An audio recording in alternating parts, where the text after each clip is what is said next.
નમસ્કાર, આપ જોઈ રહ્યા છો સ્પાર્ક ટુડે ન્યૂઝ। અંબાજી પોલીસે મોબાઈલ સ્નેચિંગ અને બાઇક ચોર જે ગેંગ છે તે ઝડપી પાડી છે। લાંબા સમયથી અંબાજી પંથકમાં તસ્કરો યાત્રિકોને નિશાન બનાવી અને મોબાઈલ લૂંટવી જતા હતા।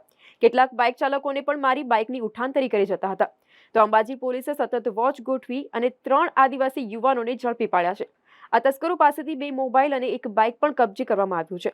તો પકડાયેલા આરોપીમાં એક કોટેશ્વરનો અને 2 રાજસ્થાનના વતની હોય તેવું સામે આવ્યું છે। આ તમામ આરોપીઓને કોટેશ્વર બનેલી ઘટના સ્થળે રિકન્સ્ટ્રક્શન માટે લઈ જવામાં આવ્યા છે। ગઈકાલે સવારના સમયે અંબાજી ખાતે અમદાવાદથી યાત્રાળુઓ આવ્યા હતા। યાત્રાળુ અંબાજી દર્શન કરીને કોટેશ્વર દર્શન કરવા ગયા હતા।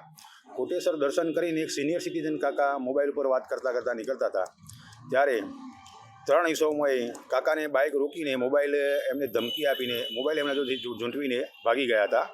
જે બાબતની અમારા જોડે ફરિયાદ આવતો અમે વિવાદને ગંભીરતાથી ધ્યાન લીધેલી અને મહેરબાન એસપી સાહેબે પણ અવારનવાર સૂચના આપેલ છે કે અંબાજી એક ધાર્મિક સ્થળ છે અને ધાર્મિક સ્થળે કોઈપણ યાત્રાળુ હેરાન ના થવા જોઈએ।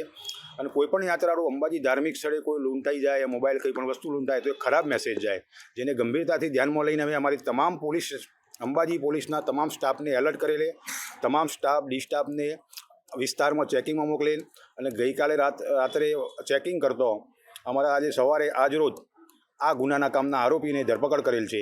જે ગુનાના કામે ધરપકડ કરતો, જે ગુનાના કામે અગાઉ પણ એને રાજસ્થાનમાંથી મોબાઈલની લૂંટ કરેલી છે, ગુજરાતમાંથી મોબાઈલ ચોરેલા છે, એક બાઇક પણ ચોરીનું કબજે લીધેલ છે, જે બાઇકની પણ ચોરી અંબાજી ખાતે કરેલ છે અને અત્યારે આરોપીની ધરપકડ કરીને આગળની કાયદેસરની કાર્યવાહી કરવામાં આવશે। કેટલા આરોપી પકડાયા છે ક્યાંના છે?